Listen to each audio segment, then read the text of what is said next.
Estimados alumnos, les traigo en esta oportunidad dos configuraciones utilizando circunferencias en las que vamos a fundamentar la ciclicidad de cierta cantidad de puntos. En la primera configuración vamos a fundamentar la ciclicidad de 4 puntos. En cambio, en la segunda configuración vamos a fundamentar la ciclicidad pero de 5 puntos. Les invito entonces a conocer la primera de estas dos configuraciones. Mire usted la siguiente figura. Ahí yo le estoy mostrando dos circunferencias, una más grande que la otra, completamente arbitrarias, ¿verdad? Los radios completamente irrelevantes. Los puntos A y B se eligen de manera que la recta o el segmento AB pase por el punto Q, que es uno de los puntos de intersección de estas dos circunferencias. El otro punto de intersección lo he llamado P. Por A y por B voy a trazar las tangentes a la circunferencia grande y circunferencia chica respectivamente. Estas dos tangentes las proyecto hasta que se cortan en el punto X.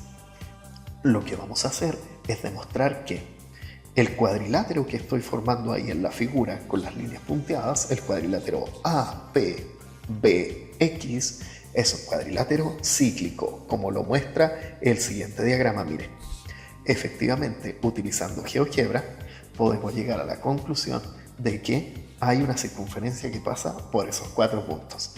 Pero el desafío de nosotros es fundamentarlo. ¿Por qué es así? Muy bien.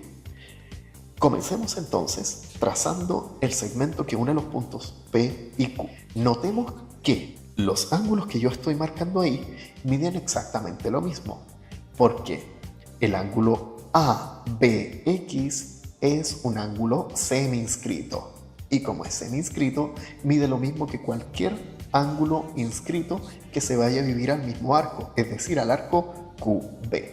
Y en este caso, uno de esos ángulos inscritos es justamente QPB.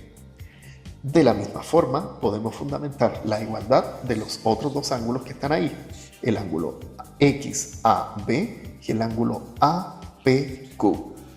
También el ángulo XAB es un ángulo semi-inscrito y el ángulo APQ es ángulo inscrito que tiene su mismo arco. Ahora note usted las siguientes igualdades. Mire, el ángulo APB mide alfa más beta, ¿verdad que sí? Además, el ángulo AXB más alfa y más beta deben sumar 180 porque son los tres ángulos interiores del triángulo ABX.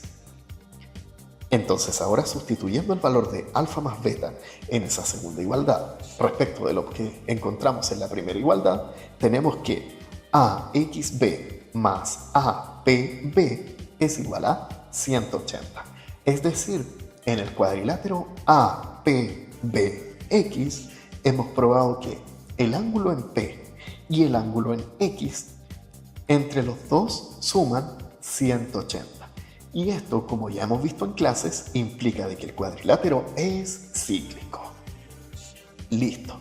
Entonces ya tenemos fundamentado el primer diagrama. Ahora veamos la segunda gran configuración. Mire, para la segunda configuración las cosas se han complicado un poquitito. Tenemos de nuevo dos circunferencias que se cortan en 2 puntos. A propósito, ese concepto lo vamos a decir de manera técnica y diremos que las circunferencias son secantes exteriores. Eso significa que sean secantes exteriores, que cada circunferencia tiene su centro en la región exterior de la otra y ambas circunferencias se cortan en 2 puntos. Por eso entonces, insisto, decimos que son secantes exteriores. Entonces ahora, lo que yo hice ahí fue trazar el radio O1V y O2V. Esos dos radios asumimos que vuelven a cortar a las otras circunferencias en esos puntos M y N. Y además el punto U, que es el otro punto de corte que está ahí. Muy bien, los puntos que yo he marcado con tamaño mayor son los puntos que vamos a fundamentar que son cíclicos. Mire usted el diagrama que uno puede hacer en GeoGebra. Ahí aparece entonces el circulito que se supone que contiene a estos 5 puntos. Ya, para fundamentar su existencia, ahora vamos a considerar lo siguiente, mire.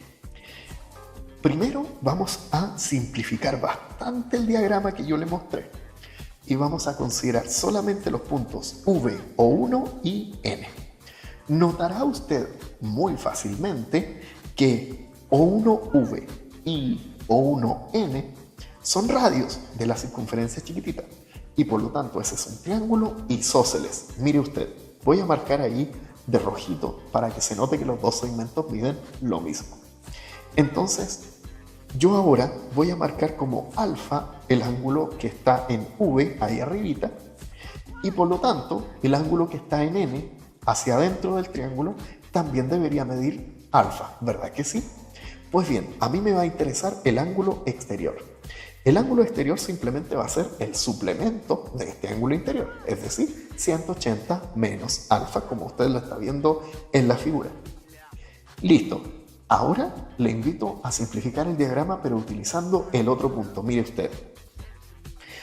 Ahora hemos dejado la circunferencia grande y los puntos V, M y O2.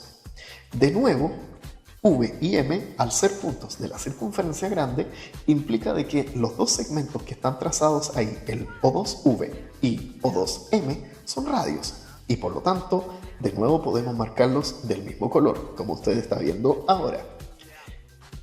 Entonces, el razonamiento anterior debería seguir siendo válido. El ángulo alfa ahora sigue siendo parte de este triángulo. Por lo tanto, el ángulo exterior que queda en M también debería medir 180 menos alfa. Entonces ahora la figura me ha quedado de esta forma. Mire usted, se fija, tenemos el ángulo en M y el ángulo en N que miden exactamente lo mismo. Pues bien, ya hemos conversado entonces en clases que en este caso el cuadrilátero O1, M, N, O2 debería ser un cuadrilátero cíclico.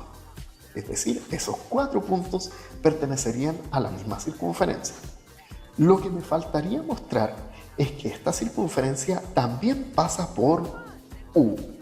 Para hacer ver eso, yo debería ser capaz de hacer ver que el ángulo en U con el ángulo en M y por lo tanto con el ángulo en N también deberían sumar 180. ¿Ya? Porque en ese caso, insisto, tendríamos que el cuadrilátero M o 1, U o 2 sería cíclico. Pero como sabemos que esa circunferencia de existir también debería pasar por el punto N, estaríamos completamente listos. Entonces, vamos al último gran paso de este problemita. Mire usted, ahora el diagrama simplificado que me va a servir es el siguiente. Fíjese que O1V y O1U son radios de la circunferencia chica, por eso se llevan una barrita cada uno. Y los segmentos O2V y O2U son radios de la circunferencia grande, por eso se llevan 2 barritas cada uno. Ahora, note usted de que el cuadrilátero V, O1, U, O2 que aparece ahí en la figura es un lindo deltoide, porque los 2 lados consecutivos que aparecen ahí son lados congruentes, tienen las mismas medidas. Y sabemos que una de las grandes propiedades que tienen los deltoides es que el ángulo que aparece ahí, que en este caso es alfa, debe repetirse abajo. No así el ángulo O1 debe repetirse en O2, ¿verdad que sí? Hemos visto en clases de que solamente un par de ángulos es el que se repite, los otros no.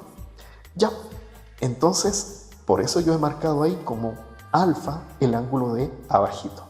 Ahora volvamos a la figura inicial y sorpréndase usted con lo que hemos logrado demostrar. Mire, ahí está la figura original con el ángulo alfa abajo y eso muestra que estamos listos porque el ángulo U con el ángulo en M suman 180 y también el ángulo en U con el ángulo en N también suman 180. Es decir, el círculo que contiene a los 2 centros y al punto N y al punto M debe pasar también por U. Y así hemos fundamentado, estimados alumnos, que los 5 puntos son cíclicos.